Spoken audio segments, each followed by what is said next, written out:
eu vim para falar, na verdade, vou partir de um mito.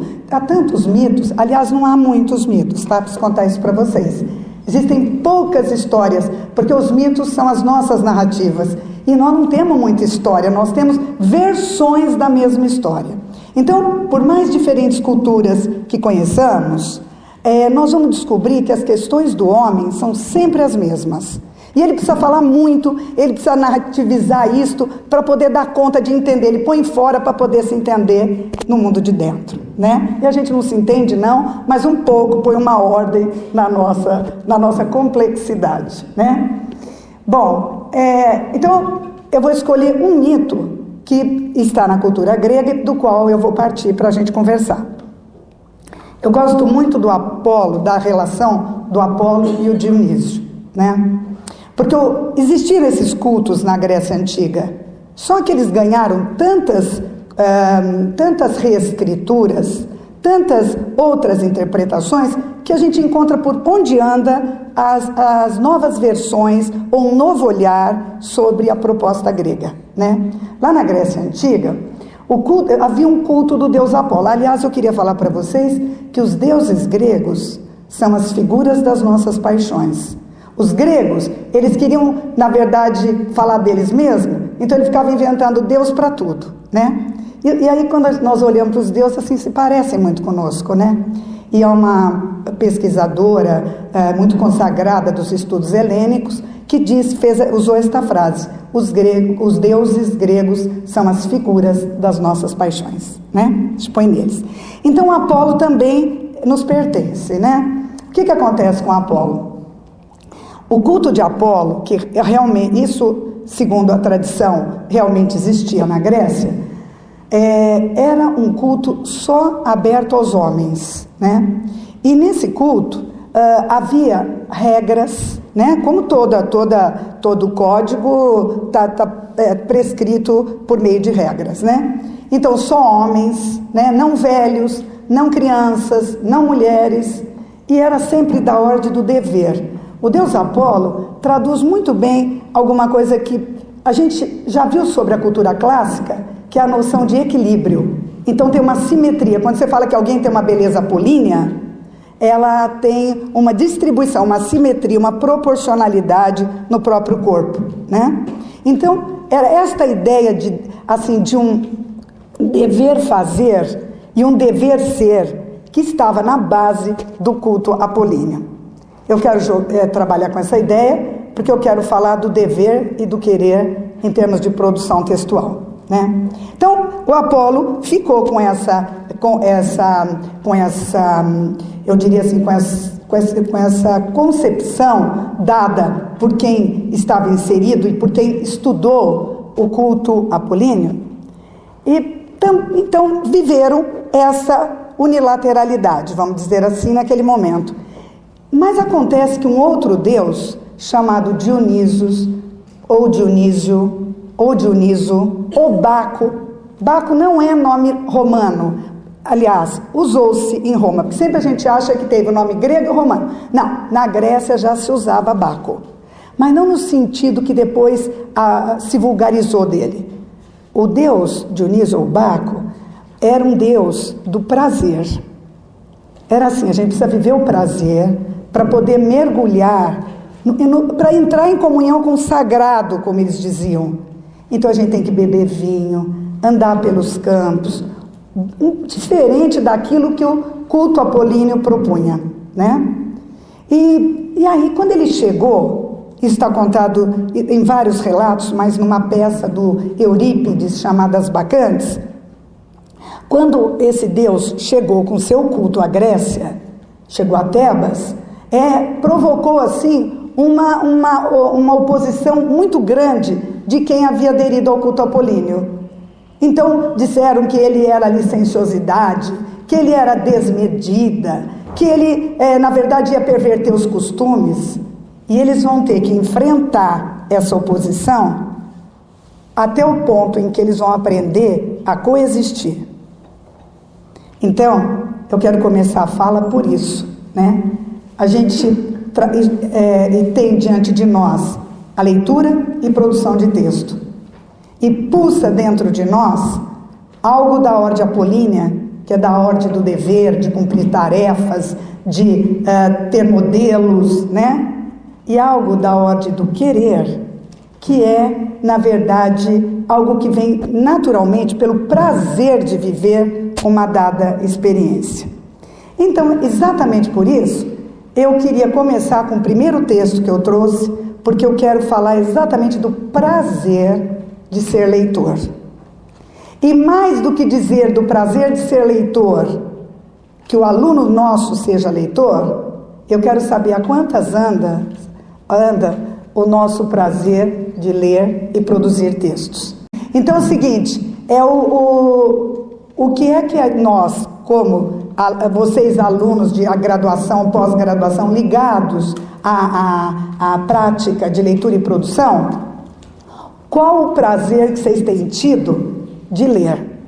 Eu sempre gostei de imaginar o professor um sujeito apaixonado, né? E acho que assim, quando você está apaixonado, se apaixona o outro, né? Acho que assim, tem o dever, eu acredito que tem o dever, tem o que deve ser cumprido, tudo que é dessa outra ordem apolínea.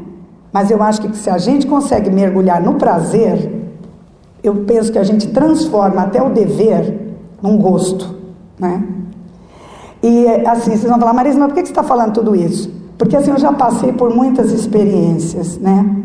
Eu já dei aula em todos os níveis da escolaridade. Começo lá no ensino fundamental, que eu acho maravilhoso, depois ensino médio, universitário, pós-universitário, e em todo lugar eu descubro que cabe essa relação com o prazer, né? Atualmente, eu aceitei um desafio, eu estou dando aula num curso em Ribeirão sobre atualidades. Não tem prova, não tem nota, e são alunos de primeiro colegial, de 15 anos, né? E aí eu fico olhando para eles, porque eu entendo o que acontece na cabeça deles, né? Eles falam, não vai ter prova dessa matéria, então não vão prestar atenção não, né? É a hora da folga, né? E eu fico pensando assim, que bom que eu cheguei num determinado momento da minha vida para poder testar isso. Porque eu quero apaixoná-los por aquilo que eu levo. E não posso ficar dizendo, vai cair na prova, vocês não fizeram, tem prova, não sei nada disso, né? E aí você vai vendo a adesão do sujeito progressiva, né? Não é que não imagine aquela sala, todo mundo adorando o que eu estou apresentando, não. Mas eu fico olhando no olhar deles. Outro dia eles falaram assim para mim, Marisa, eu acho você muito fuçada, né? Porque eu estava lendo uns artigos de jornal. E eu achei tão bonito isso. Eu falei, sou fuçada mesmo. Porque eu acho assim que eu não sou professora de português. Eu acho que esse rótulo é um rótulo que cabe. Mas eu acho que o que eu gosto é de ser professora.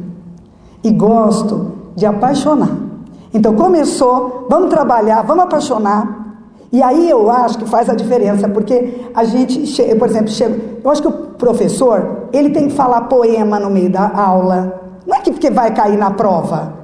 Eu adoro falar poema. E assim, eu não sei todos assim muito bem não, que alguns eu me perco um pouco. Mas eu sou ótima para inventar. Então uma parte eu falo do poeta e outra parte eu falo que é minha. E às vezes a sonoridade não bateu muito, mas eles estão assim envolvidos, eles estão até achando que está fazendo sentido.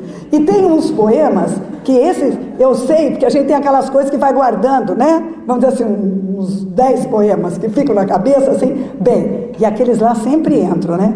Aí eu sempre falo, então deixa eu falar um poema para vocês, né? Autopsicografia. O poeta é um fingidor, finge tão completamente que chega a fingir que é dor, a dor que devera sente. E os que leem o que ele escreve, na dor lida sentem bem, não as duas que ele teve, mas só a que eles não têm. Assim, nas calhas da roda, gira a entreter a razão esse comboio de corda que se chama o coração. Né? Então é bonito, não precisa entender, que às vezes a gente acha que o aluno tem que ouvir, quanto tempo nós levamos para entender? E eu penso que há textos que lemos tantas vezes e ainda não entendemos. Eu às vezes estou lendo um texto, né, Vera? Vera que é especialista em Guimarães, né? Então eu penso assim, nossa gente, eu acho que parece que eu fiquei na superfície do texto, eu ainda não entendi direito o texto, né? Mas aquele prazer daquela sonoridade, daquela história, daquilo que a gente consegue apreender, né? E aí também acho que o aluno precisa entender de imediato. A gente está passando a vida para tentar entender texto, por que eles não podem só ouvir, né? Conviver com isso? Eu adoro, então assim, eu sempre conto mitos, eu entro, conto um mito, sempre gosto, né? E falo de um poema, e eu tenho outra coisa, eu gosto de escrever para o aluno ler meu texto. Eu acho que é gostoso, e às vezes eles criticam o meu texto. Eles falam, Maria, essa parte aqui não ficou tão boa, não, acho que você podia ter feito diferente. Sabe por quê? Eu ficava pensando quando eu era aluna, que o professor falava, não tá bom, né? E eu falava, gente, mas o que é bom? Né? E aí eu falo, olha gente, isso é o que eu estou conseguindo fazer. O que vocês acham? Você acha que está fazendo sentido? Então vamos lá, gente. Então é por isso. Então é da ordem do prazer que eu estou aqui para falar com vocês. Eu quero que o dionisíaco permeie essa nossa fala, que vai ser rápida, né? Mas que o apolíneo sustente as nossas pesquisas, nos dê a condição da metalinguagem para podermos ter o distanciamento para produzir nossos trabalhos científicos, tá? Mas a paixão em primeiro lugar. O João Cabral é um poeta assim que está muito próximo, né? Próximo que eu quero dizer assim, porque ele parece que ele tem uma depuração, uma forma de traduzir que bate com a alma da gente pelo refinamento da própria linguagem, né? Mas esse poema aí, ele sempre me pegou. Por quê? Porque tudo que eu aprendo na teoria, eu quero ver se eu consigo pôr na prática, né? Então, estudando, eu quero saber. Aí sempre se falava que o grande poeta, o grande artista em qualquer campo, ele tem que ter adequação do plano de expressão com o plano de conteúdo. Então, aquilo que se diz no conteúdo tem que estar dito no plano de expressão. Então, partindo do pressuposto de que as pessoas, quando têm acesso à cultura, veem o mundo de forma diferente, eu penso que o João Cabral já via sempre o mundo diferente. Então, ao olhar para um rio temporário do Nordeste, o rio fragmentado, ele percebia que esta podia ser uma metáfora para falar da educação.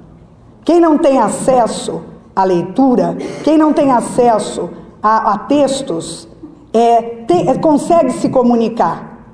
Nós não estamos falando de pessoas que não saibam se comunicar. As pessoas até sem escolaridade se comunicam, e se comunicam bem. Mas quer dizer, o que é que falta para criar a sintagmática do próprio texto, para criar a continuidade? Então eu queria ler com vocês e mostrar o campo da hidrografia e o campo da linguagem que se cruzam, isto dito no plano de conteúdo e o plano de expressão. Um texto que se propõe figurativo, num primeiro momento, mas todo texto figurativo sustenta um tema ou vários temas, né? Bom, então vamos lá, ó. Rios sem discurso, desde o título, já o encontro dos dois campos, né? Quando um rio corta-se de vez o discurso rio de água que ele fazia. Cortado, a água se quebra em pedaços, em poços de água, em água paralítica. Em situação de poço, a água equivale a uma palavra em situação dicionária, isolada, estanque no poço dela mesma. E porque assim estanque, estancada. E mais, porque assim estancada muda. E muda porque com nenhuma comunica. Porque cortou-se a sintaxe desse rio, o fio de água, porque ele discorria. E aí a segunda estrofe. Estou na frente de vocês, gente, aqui. O curso de um rio, seu discurso rio, chega raramente a se reatar de vez. Um rio precisa de muito fio de água para refazer o fio antigo que o fez. Salvo a grandiloquência de uma cheia, lhe impondo interina outra linguagem, o rio precisa de muita água em fios para que todos os poços se enfrasem, se reatando de um para outro poço, em frases curtas. Então, frase, até a sentença rio do discurso único, em que se tem voz, a seca, ele combate. Então, eu queria falar o seguinte para vocês. Sempre que eu penso que um aluno vai escrever, eu acho que ele tem que ler. Ele tem que ter lido. Essa questão de criatividade do nada, fecha os olhos, fica pensando em alguma ideia. Eu até que ela é interessante, mas ela, gente, ela não tem sustentação. Eu penso que ela pode ser um complemento, mas ela não pode ser a fundamentação da educação. Eu acho que o aluno tem que ter repertório. É porque João Cabral já refletiu sobre educação, o descontínuo dos fabianos e das pessoas que não têm acesso à linguagem verbal em nível de continuidade. Exatamente por isso é que ele pôde olhar o rio, que é uma experiência da vida dele do Nordeste, do rio temporário, e pensar que é semelhante a quem não tem acesso à escolaridade, mas que há uma saída pela escolaridade para criar o fio contínuo da sintaxe do rio chamado linguagem, né? Olha, eu trouxe um monte de coisa, tá? Mas todo bom contador de história, ele não pode falar tudo que ele trouxe. Tem que chegar um momento, a hora que der, falar, gente, acabou, tá? E aí a gente fica imaginando tantas outras coisas, porque isso que é legal. Não chegar, olha, gente, agora acabou, viu? Então já falei tudo. Dá uma sensação de quebra de ritmo. Então eu não vou falar tudo que trouxe. Mas do que eu falar, vai ser com extremo gosto. Tá? Olha, então eu queria falar uma coisa para vocês. O que faz um bom poeta? Como que ele vai trabalhar no plano de expressão? Olha a primeira estrofe, a presença primeiro de particípios, né? Então a gente tem lá estanque, estancada, tinha outros antes, cortado, estanque, estancado, alguns que se tornaram adjetivos, né? Isolada, né? Muda, de emudecida, muda. Então há uma quebra. O particípio que ficou, latim tinha preparticípio presente, pretérito e futuro. Só ficou o particípio chamado passado, que nem compensa chamá-lo de passado, porque só temos esse, na verdade, gramaticalizado, né? Mas o particípio, ele dá a ideia de alguma coisa acabada, né? Cortada. E ele faz isso, ele está trabalhando com os recursos que a língua lhe dá para trabalhar também essa descontinuidade no plano de expressão. E outra, olha os sinais de pontuação, ponto e vírgula, vírgula, vírgula, vírgula, ponto, vírgula, 2 pontos, vírgula, vírgula, vírgula, ponto e vírgula, 2 pontos, vírgula, vírgula, vírgula, vírgula, ponto. Então quebrou, vai quebrando, né? Por meio de tantos sinais de pontuação. E aí na segunda estrofe, quando começa a reatar o fio do curso do rio, e vai reatando também a linguagem de quem tem o privilégio de estar numa escola em que vocês atuam, né? Olha o que acontece com ele. Ele começa com infinitivo, né? Chega raramente a se reatar de vez, mas à medida que a gente mas à medida que a gente caminha, impondo, reatando, né? O gerúndio tem esse caráter durativo, né? A gente vai pensar, mas ele pensou tudo isso? Não, ele tem tão internalizado todas as possibilidades que elas afloram no momento de produção, né? E eu adoro os 2 últimos versos, porque ele vai tirando aqui todos os sinais de pontuação, ele vai diminuindo os sinais de pontuação, para dar ideia do processo, né? Mas olha os 2 últimos versos, que a gente faz pausa para poder entender, mas não há uma pontuação que obrigue a parar ali. Vai depender do nosso entendimento. Até a sentença rio do discurso único em que se tem voz, a seca ele combate. Então quem tem o fluxo contínuo na verdade o rio, né? Se ele recupera o fluxo contínuo pela grande eloquência da cheia, ele vence a seca. E quem tem isso na linguagem, vence, tem voz. Então pode ter uma voz, se defender, né? O Gramsci fala, né? Porque está tão presente. Dê ao povo o direito de entender todos os discursos e estará fundada a democracia. A grande democracia é a linguagem. Esses 2 versos finais, sem a pontuação, quando se recupera esse fluxo da linguagem. Tá, Vera, pode passar, bem. Olha, outro poema do João Cabral, que é o Catar Feijão, né? E aí, de uma expressão tão prosaica, o que é que se pode fazer com esse metapoema, né? E aí, vamos lá. Catar feijão se limita com escrever. Então, eu quero ir articulando as partes da minha fala.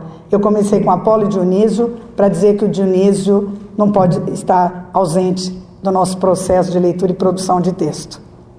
No segundo texto, eu quero dizer que ter Apolo é muito importante, saber que tem ali os recursos do plano de expressão que vestem esse plano de conteúdo, ou se articula, né? Não é que vem depois, mas se articula, é extremamente importante. Então, sem negar Apolo, quer dizer, não, desculpe, sem negar Dionísio, porque essa é a base, mas inserir Apolo na nossa própria construção como sujeitos envolvidos com educação, né?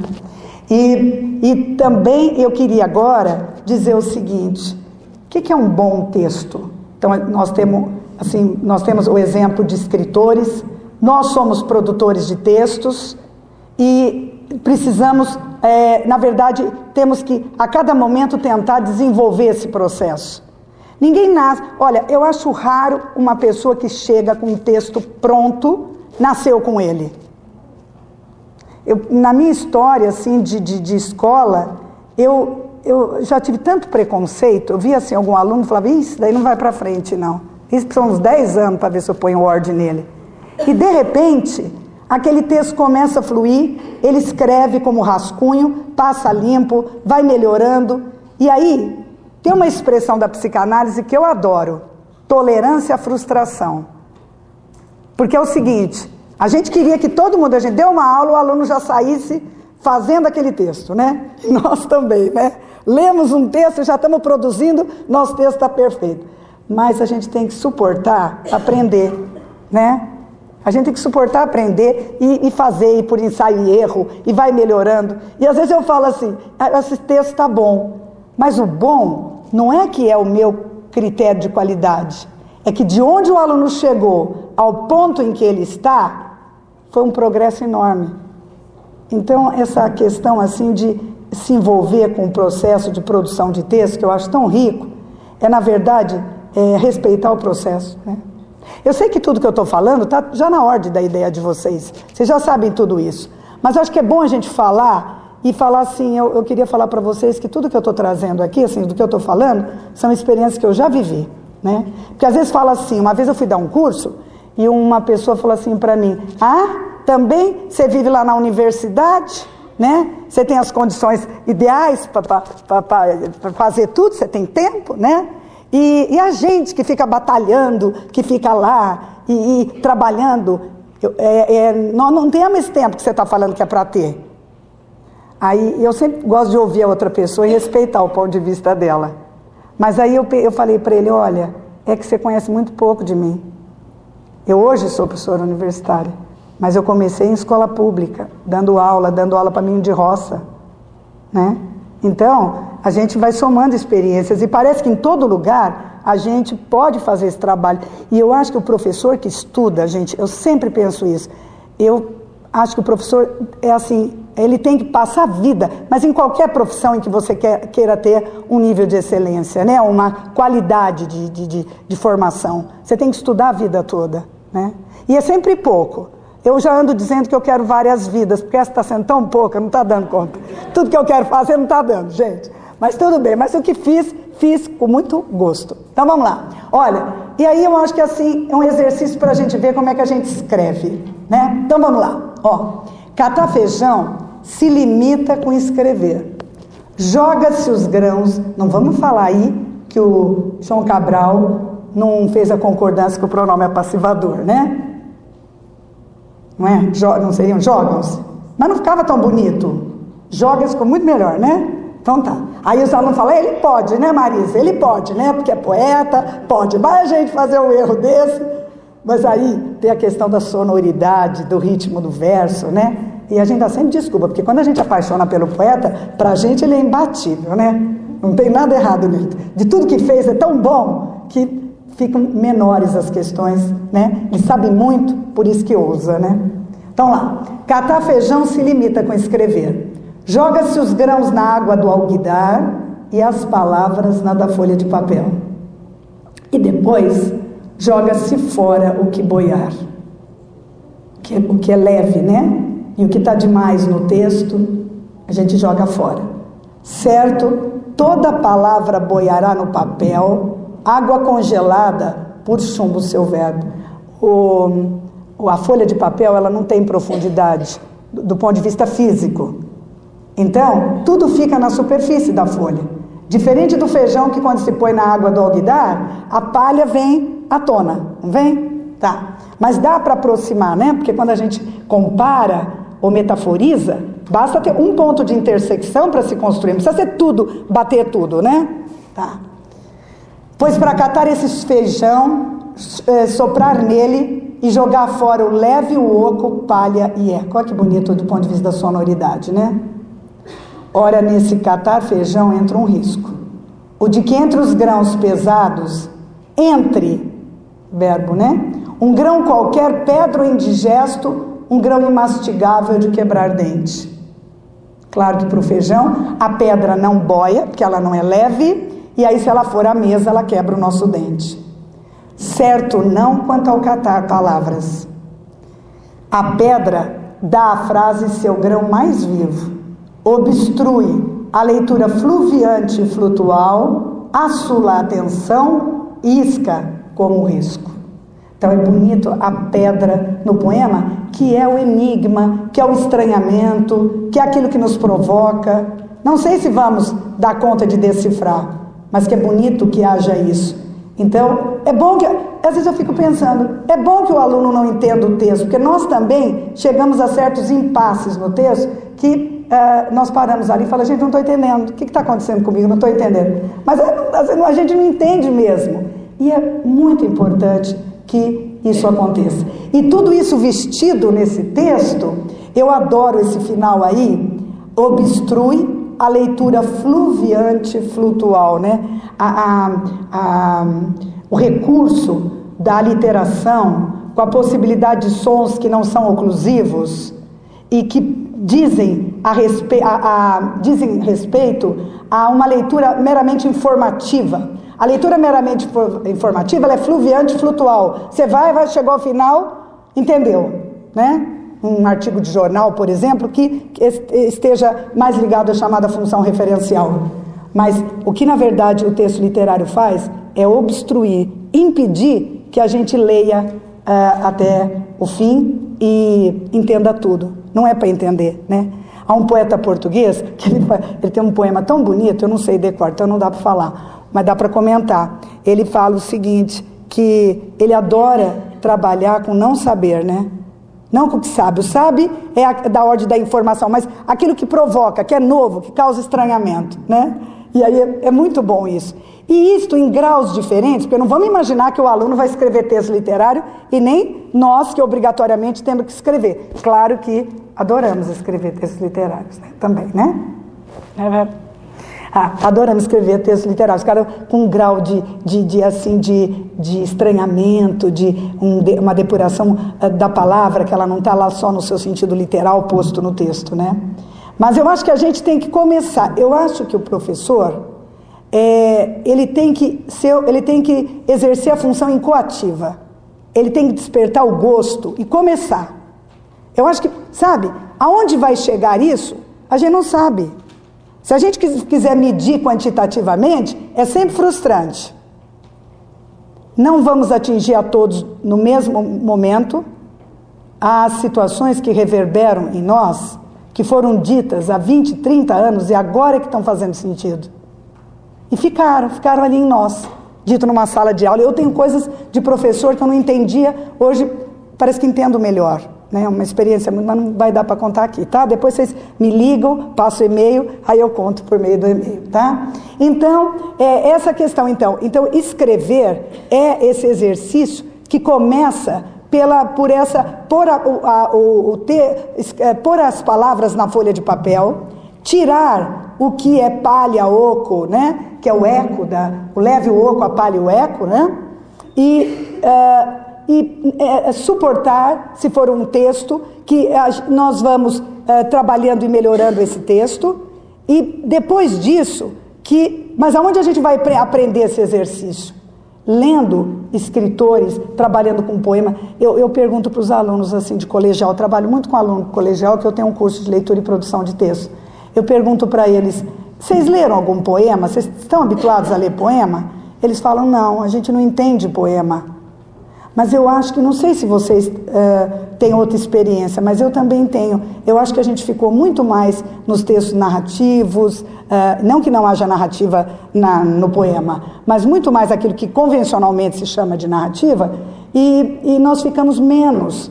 Mas é tão bonito isso. Um dia perguntaram para o João Cabral, você não acha que tem poucos poetas no Brasil? E ele falou assim, mas precisa muitos, porque o lugar da poesia é o lugar da maior depuração. Então, quem passa por isso poderá produzir tipos diferentes de textos, né? E mesmo no âmbito literário. Então, eu acho que assim, desfocar um pouco da avaliação da prova final, de tudo cobrado, né? E claro que a gente precisa da avaliação, ela faz parte, mas não centrar o gosto ou matar o gosto de tantas avaliações dadas, né? Assim, fazer algumas atividades, porque a gente vive precisa assim de comprovações, de registros de produção do aluno, mas não deixar que isto seja, isso que vai cair na prova, vai cair na prova, vai cair na prova. Não, isso é para gostar. Vamos falar alguma coisa aqui para gostar, né? Eu acho muito bonito, eu acho muito, assim, eu acho lindo isso, e acho que a gente não pode perder esse modo de ser, de se apaixonar e deixar que a fruição tome conta de nós. Depois a gente vai, trabalha, estuda teorias e entende melhor, tem um distanciamento para falar do ponto de vista científico de um texto. Mas eu acho que a fruição é fundamental. Olha, eu sempre gostei de trabalhar fábulas. Aí vocês vão dizer assim, mas por que, Marisa? Porque cada cultura grega? Eu não nasci na cultura grega, né? Embora, preciso contar para vocês, eu nasci em Olímpia e sou neta de Ulisses. Isso é verdadeiro, tá? Então já vi que já estava inscrito no meu DNA que ia acontecer isso. Mas sabe por que eu fui fazer faculdade de grego? Porque a primeira faculdade que eu fiz chamava-se Letras Românicas, que era o antigo conjunto, né, no curso de letras, das neolatinas, né? E eu me irritava, sabe aquela coisa? Começou com os gregos. Tudo que você vai falar na vida começou com os gregos. Foram os gregos, os mitos gregos, isso, a teoria, a filosofia. E eu falava, gente, quando eu ficar velha, porque a gente fica sonhando, né? Que assim, quando eu era, assim, da idade de vocês, eu imaginava assim, nossa, quando eu aposentar, né? Já tem essas fantasias na cabeça. Quando eu aposentar, eu vou fazer um curso de grego. Que eu não posso, eu tenho que ir nesses gregos, né? E vocês não sabem, não precisou chegar a isso também, porque eu não tenho agora mais nenhum projeto de aposentar. Mas eu abri na Unesp de Araraquara o curso de clássicas. E aí eu falei, então não preciso esperar tanto, né? Deixa eu já mergulhar nesse mundo. E vocês não sabem o que eu descobri? Que os gregos são muito novos. Eles aprenderam muito com culturas muito anteriores, né? Toda aquela antiguidade oriental que é a base. Os gregos são muito novos, gente, vocês não têm ideia. E quando eu estou falando dos gregos, parece que eles estão aqui do meu lado, sabe? Porque como a gente trabalha com arte, filosofia, né? A atemporalidade é a marca desses registros, né? Não é alguma coisa que está circunscrita e só valeu para lá, né? Então a gente pode trazer como modelo, e aí quando eu estou falando, parece que isso me organiza para falar de agora. E eu também viciei, tá? Eu não posso assistir a um filme que eu já olho para ele e já vejo o mito lá, né? Sabe? Já vejo aquelas matrizes do pensamento, e aí vai, né? Eu vou contar uma cena para vocês que é bonita de um filme, que Fale com Ela, do Almodóvar.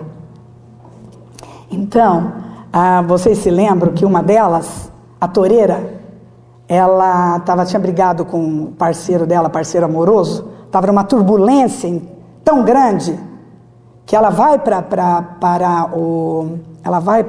a arena e ao invés dela se proteger, porque isto vem lá dos fenícios, a tourada na Espanha vem dos fenícios que vieram dos gregos, tá? E os gregos também não inventaram, eu tenho certeza que tem coisa lá para trás, né?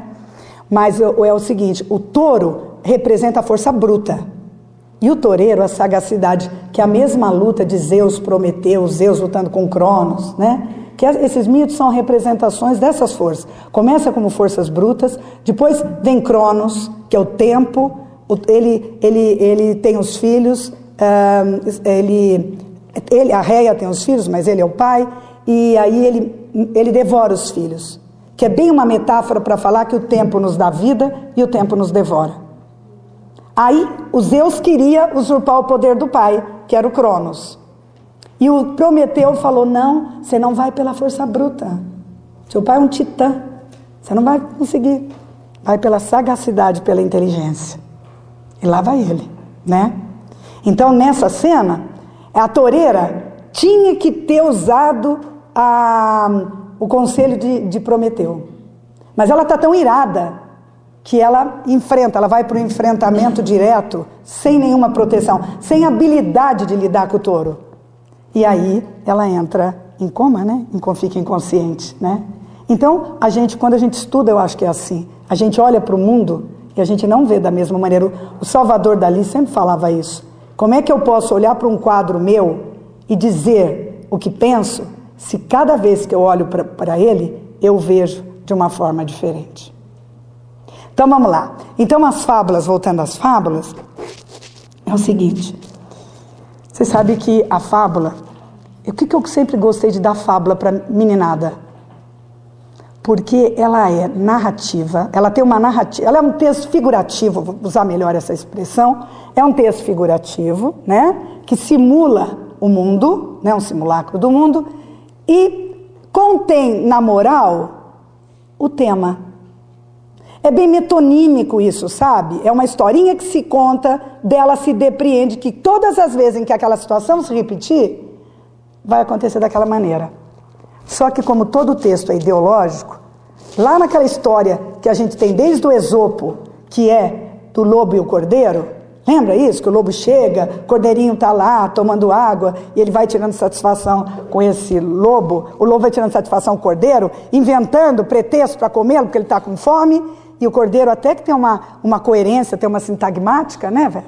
Tem uma sintagmática, mas o lobo não quer saber. E aí, contra a força, não há argumentos. Esse é o ponto de vista da tradição da fábula, até porque Esopo não colocava a moral. Depois é que se instituiu a moral com Fedro, La Fontaine, chegamos a Monteiro Lobato na tradição do Brasil, né? Então, o texto é sempre ideológico, reflete a moral, uma moral instituída dentro dela, né? Contra a força no argumento, é bem aquela coisa apolínea, né? Não vão querer medir força com quem é mais forte, né? Muito apolíneo, né? E o Milor desconstrói o texto anterior. Mas é isso que eu penso, que um aluno, ele precisa ler o texto, um texto sempre é o cruzamento de muitos textos, né? Do ponto de vista dialógico, de tudo que ele traz e de tudo que ele abre, e as vozes que estão instaladas dentro dele. Só que também tem essa questão de intertextualidade. Para achar graça numa história como essa que eu vou ler, quer dizer, claro que a gente pode achar graça sempre, mas eu quero dizer, quando a gente tem o repertório das leituras anteriores, fica muito mais interessante. Então, olha, o lobo e o cordeiro. Estava o cordeiro, então Milor Fernandes, vamos pensar numa produção do século XX com outra cabeça, né? Já, na verdade, desconstruindo a moral tradicional que permeou a formação ou as histórias narradas pela tradição. Tá? E o Monteiro Lobato na transição dessa antiga moral para uma nova forma de ler o mundo, né? Estava o cordeirinho bebendo água quando viu refletida no rio a sombra do lobo. Estremeceu ao mesmo tempo que ouvia a voz cavernosa: vais pagar com a vida o teu miserável crime. Que crime? Perguntou o cordeirinho, tentando ganhar tempo, pois já sabia que com o lobo não adianta argumentar. O crime de sujar a água que bebo. Mas como sujar a água que bebes, se sou lavado diariamente pelas máquinas automáticas da fazenda? Indagou o cordeirinho. Por mais limpo que esteja um cordeiro, é sempre sujo para um lobo. Retrucou dialeticamente o lobo. E vice-versa, pensou o cordeirinho, mas disse apenas: como posso sujar a sua água se estou abaixo da corrente? Pois se não foi você, foi seu pai, foi sua mãe, ou qualquer outro ancestral, e vou comê-lo de qualquer maneira, pois como rezam os livros de lobologia, eu só me alimento de carne de cordeiro. Finalizou o lobo, preparando-se para devorar o cordeirinho. A moment, gritou o cordeirinho, traçando o seu alemão kantiano. Dou-lhe toda a razão, mas faço-lhe uma proposta. Se me deixar livre, atrairei para cá todo o rebanho. Chega de conversa, disse o lobo. Vou comê-lo e está acabado. Espera aí, falou firme o cordeiro. Espera aí, falou firme o cordeiro. Isso não é ético. Eu tenho pelo menos direito a 3 perguntas. Está bem, cedeu o lobo, irritado com a lembrança do código milenar da Jango. Yangu, né? Qual o animal mais estúpido do mundo? O homem casado, respondeu prontamente o cordeiro. Pode ir. Muito bem, disse logo o lobo, logo refreando envergonhado o súbito entusiasmo. Outra, a zebra é um animal branco de listas pretas ou animal preto de listas brancas? Um animal sem cor, pintado de preto e branco, para não passar por burro, respondeu o cordeirinho. Perfeito, disse o lobo, engolindo a seco. Agora, por último, diga uma frase de Bernard Shaw. Vai haver eleições em 66, respondeu logo o cordeirinho, mal podendo conter o riso. Muito bem, muito certo, você escapou. Deu-se o lobo por vencido. E já ia se preparando para devorar o cordeiro, quando apareceu o caçador e o esquartejou. Moral, quando o lobo tem fome, não deve se meter em filosofias, né?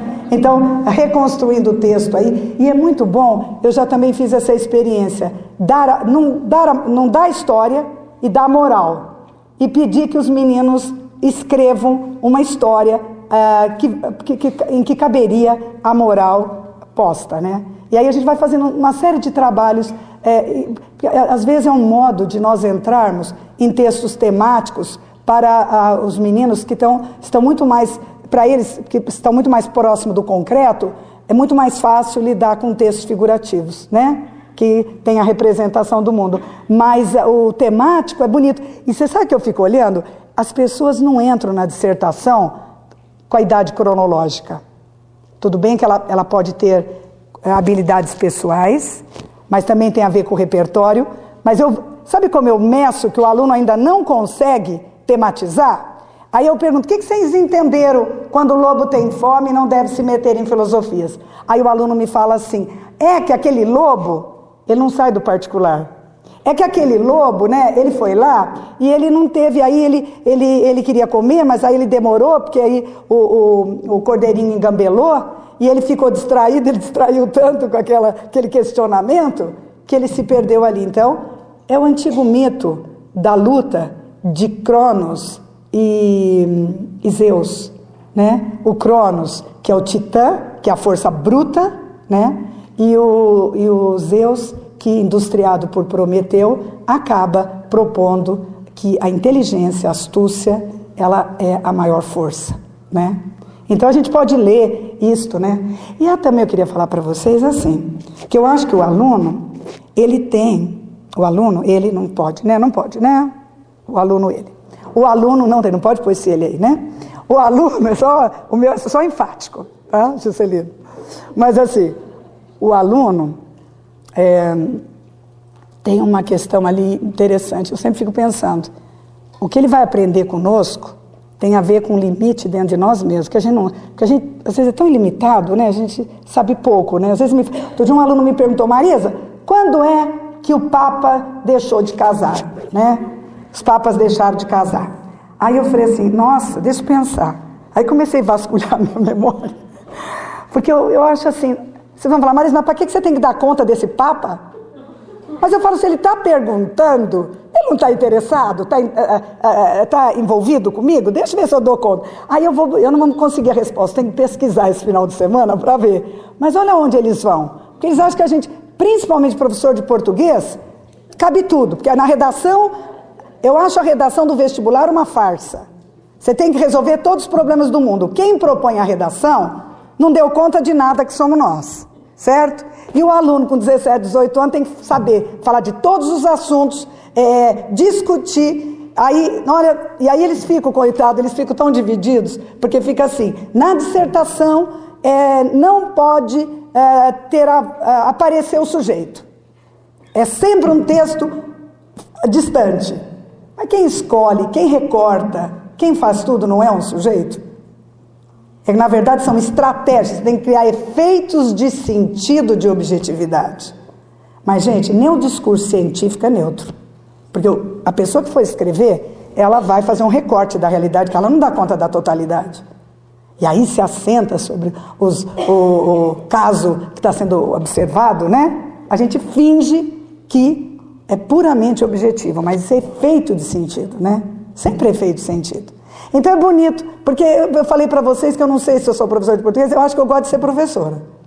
E eu gosto de estudar. E agora eu estou com uma liberdade, que o aluno me faz pergunta, como agora eles acharam que eu entendo de tudo, eu estou com uma liberdade para falar, não sei, isso eu não sei. E agora eles têm esse celular, que tem tudo dentro dele lá, e eles vão, e não sei o quê, né? Outro dia eu queria saber como chamava aquela mulher que foi pega lá nas Farc, né? Porque eu não sei por que eu estava falando isso, em determinado momento estava lendo o texto, aí eu falava, gente, porque às vezes falha a cabeça, né? Mas eu não fico triste não, porque eu acho que também não dá conta de lembrar tudo, né? É porque senão a pessoa fica, eu não sei, agora eu estou ficando mais velha, eu estou esquecendo tanta coisa. E eu não faço esse discurso, que eu sempre cuido da minha imagem. Eu falo assim, não, é que eu tenho tanta informação que essas menos importantes eu deixo em segundo plano. Não, gente, o que é isso? Não é verdade? Bom, enfim, aí o menino já lá com o aparelhinho dele, Marisa, Ingrid Bittencourt. Aí eu tive que guardar, né? Ingrid, sabe? E é um achado. E o que é essa aula? É uma aula de que todos participam, né? Então, eu acho que é tão bonito, né, a gente não saber para deixar o outro saber, né? Juntar todo mundo, né? Entender. E assim, toda hora eu falo para eles, gente, eu também não sabia nada disso. Ai, foi difícil para mim quando eu comecei, sabe? Para não ficar assim, parecendo que a gente que a gente chegou a isso porque é um ser privilegiado. Claro, somos mesmo, porque tivemos acesso à educação num país em que muitos não têm, né? Eu, por exemplo, estudei a vida inteira em escola pública, porque era uma referência da escola pública quando eu estudava, então tudo pago com o imposto, o dinheiro do povo, né? Então tenho obrigação de fazer um trabalho honesto com as pessoas que vivem comigo, né? Olha, claro que nós professores, nós temos que viver com outras linguagens, né? Eu acho que sempre tivemos que viver. A gente ficou tanto no verbal, eu sou uma pessoa que fui criada no verbal. Sempre era ler textos verbais. Mas eu acho que isso a semiótica trouxe de grande contribuição, porque ela permitiu essa porta de entrada para melhor refletir sobre outras linguagens. Não que a gente vá dominar isso, porque a gente tem campo que a gente tem mais história, porque já viveu mais, outro menos, mas enfim, a gente está mergulhado nesses procedimentos, nessa discussão sobre percurso gerativo de sentido, toda essa questão estruturante do texto. Eu acho que o texto tem que ter essa estrutura e passar pelos níveis até chegar à textualização. Acho super importante. Eu acho que a semiótica, assim, ela chegou na minha vida num momento bastante importante, porque ela me deu, primeiro, a seriedade do trato com o texto a partir da estrutura, e ela me pôs em contato com outras linguagens para eu não ficar só na fruição. Sabe aquela coisa, quando você vê um quadro e fala, ai, que lindo, meu Deus, eu estou tão emocionada, me emocionou, e você fica assim, né, fazendo assim, tudo desse gosto, né? Que é legal, claro, é super importante. Mas vamos ficar a vida inteira falando isso? Ai, que lindo, me emocionou.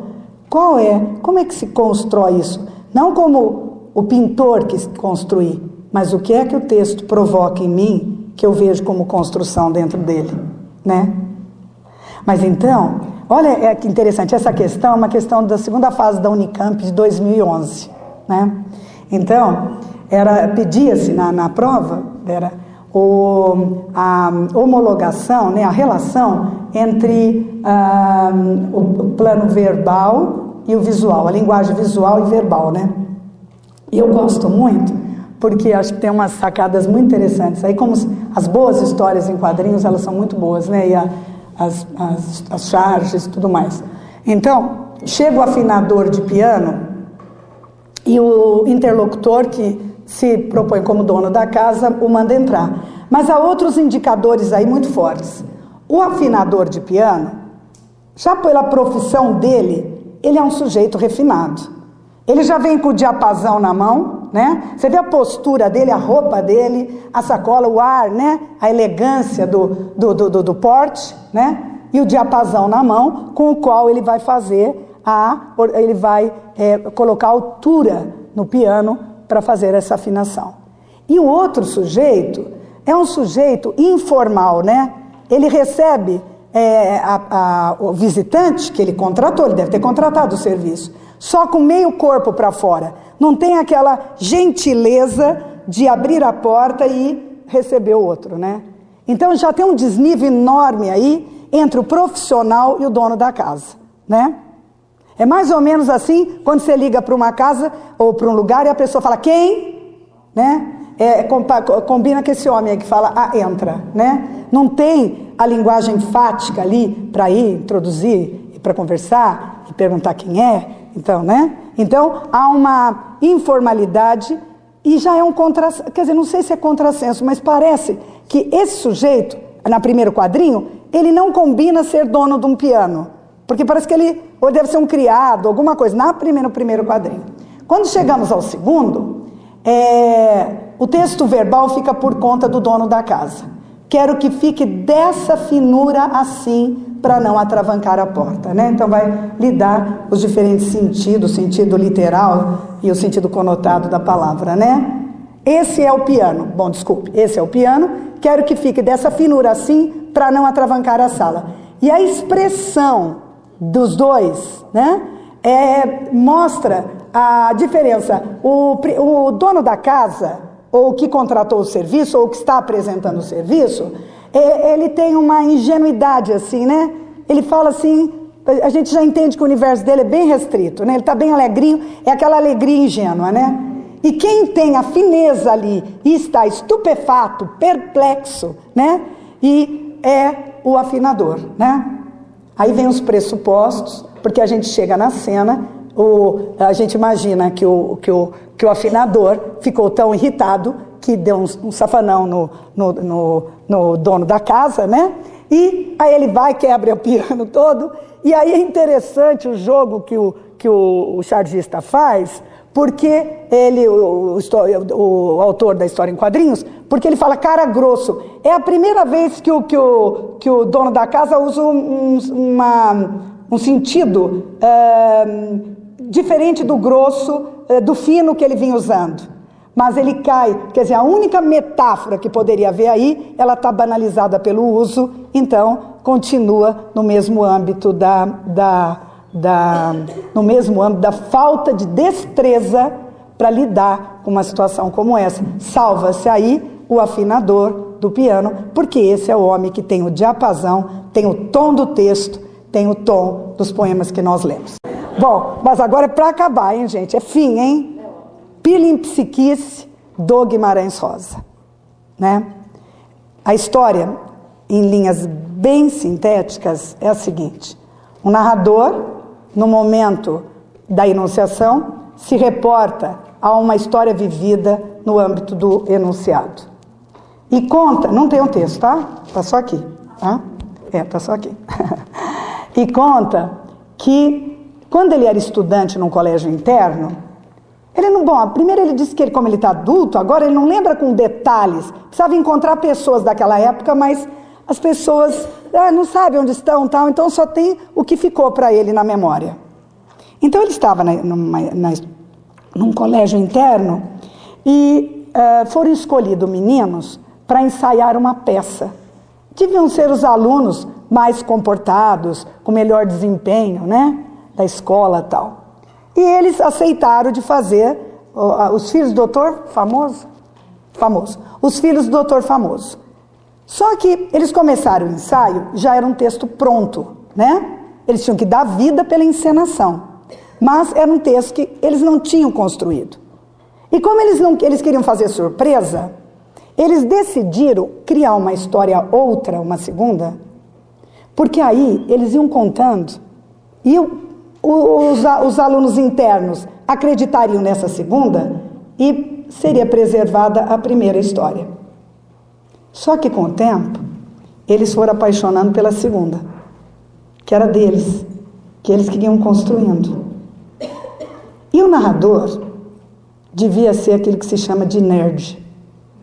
Ele ficou para ponto, porque o ponto entende todos os papéis, mas na hora de ver o público, né? Tem pessoa que se inibe muito, né? E fica assim meio assim, com medo, né? Do que vai falar, né? Então puseram ele de ponto. Puseram-no de ponto, tá? E ele de ponto ali, e aquelas duas histórias correndo, e os indisciplinados, a turma do Gamboa, resolveu fazer uma terceira história para confrontar. Então tudo correndo, aquelas histórias correndo e tal. Chega o dia do teatro e o ator principal da peça do Doutor Famoso lá, e vindo gente, ia ser o acontecimento do ano naquela escola interna. O personagem principal foi chamado às pressas porque o pai dele estava doente. Então quem é que sabe todos os papéis? O narrador, o ponto. E aí, ele fica todo constrangido. E ele vai, eles abre a cortina, né? Ah, eu esqueci de contar uma coisa que era muito importante. Tinha, no meio deles, na primeira história, o diretor que chamou a turma, chamou um rapaz que era conhecido como Zé Boné. E o Zé Boné não conseguia decorar uma frase. E ele era assim, vítima de bullying, entendeu? Então, bullying com ele, né? Mas o diretor bateu, não, ele vai ficar. E o Zé Boné, ele adorava, quando eles assistiam a filmes à noite, ele adorava no recreio representar o mocinho, o bandido, e ele tinha o domínio do espaço cênico. Ele corria para cá e corria para lá, né? Mas ninguém via isso, todo mundo achava que ele era meio lerdo, porque ele não conseguia decorar uma frase. Bom, chegou o dia da apresentação, abre-se as cortinas e o ponto está na frente. Você está me vendo? Então tá. E o ponto o público está ali e o ponto aqui. Ele já começou a ficar constrangido. Na primeira fila estavam os indisciplinados do Gamboa, já pronto para vaiar. E ele falou assim: nossa, esqueci a oração. Sabe, não sabe improvisar. Para que precisava falar oração naquele momento? Que era um colégio, devia ser católico, né? Então, ele não sabia para onde que ele ia, né? Não sabia para que ele fazia. E aí começaram as vaias, aquela coisa toda, né? E aí fecha as cortinas, para ver se dá um fôlego para voltar, né? Gente, sabe que quando você quer, as coisas não acontecem, né? Emperrou a cortina, né? Quando está aquela confusão instalada nesse espetáculo, o Zé Boné pula na cena. Zé Boné pulou de lado, Zé Boné pulou do outro. E começou a representar um pedaço de história que era, talvez fosse a segunda história ou a terceira. Vai se misturando tudo. Os indisciplinados falaram, agora a gente também não fica para trás. Então subiram e também já começaram a falar. Ou, na verdade, acho que eles próprios, né? Eles nem subiram, porque eu adoro inventar. Mas eu invento, viu, gente? Eu invento. Aí vai o Zé Boné, ele faz, os outros fazem também. Aí os que eram os artistas oficiais, falaram, não, agora chamou a gente no bril, né? Vai exigir, tá exigindo da gente que a gente se manifeste. O que eles fazem? Eles também começam a representar. E vai cruzando. Todas essas histórias vão se cruzando. E o Zé Boné dando aquele show, né? Que é o desencadeador da nova estrutura a partir de todos esses repertórios. O que é que a gente faz? A história nova, quando a gente tem essa graça de saber cantar e dançar, que lembra o Dionísio e o começo da história grega. Eu paro aqui com o maior prazer de ter falado para vocês.